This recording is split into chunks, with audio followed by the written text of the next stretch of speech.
Good morning, family. This is Ricky, and welcome to Hope for Today. Happy Wednesday, everybody. Today, I want to talk to you about kindness. Kindness. It's a word that rolls off your tongue. Kindness. It's a beautiful word, and I just want to encourage you today that kindness is still an option.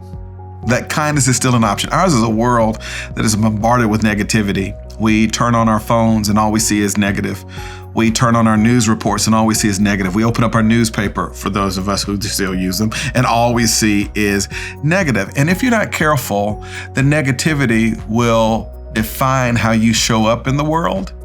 You'll hear about so many people getting shot and so many people on drugs and so many people making stupid decisions that you'll just figure like the world has gone to hell in a handbag and I just may as well close myself off from it. But that's not what God calls believers to do and be. God calls us to be the salt of the earth.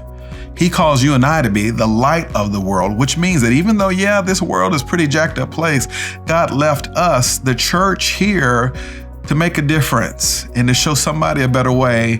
And the best way we can do that is through our kindness. I met with a gal in our church the other day who told me this story. Years ago, her brother was struggling with alcoholism. They were in different states, and her brother calls her. He's kind of in a drunken stupor.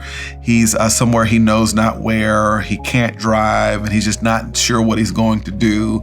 And he says, "Honey, you got to come help me." To which his sister says, "Buddy, I'm at work. I'm in another state. I can't get there right now." She just felt perplexed as to how she's going to help him.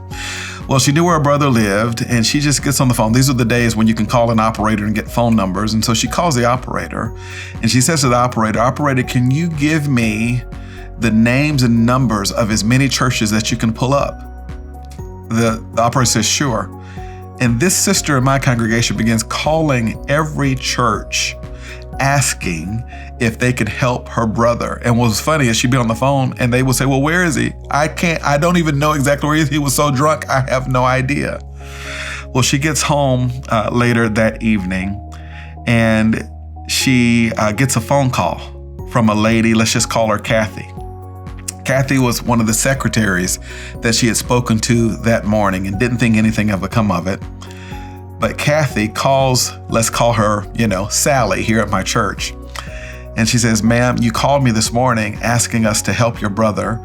And I just wanted you to know, because I'm sure you've been worried about him. I went out and I started driving around every street in our little town. And I finally found your brother on the side of the road there. I told him you had called and I put him in my car. And we all got him some food and got him some rest. He's literally sleeping in one of our bedrooms. We're going to let him get sobered up and send him on his way in the morning. He's doing just fine." Not a few years after that, that same young man gave his life to Jesus Christ.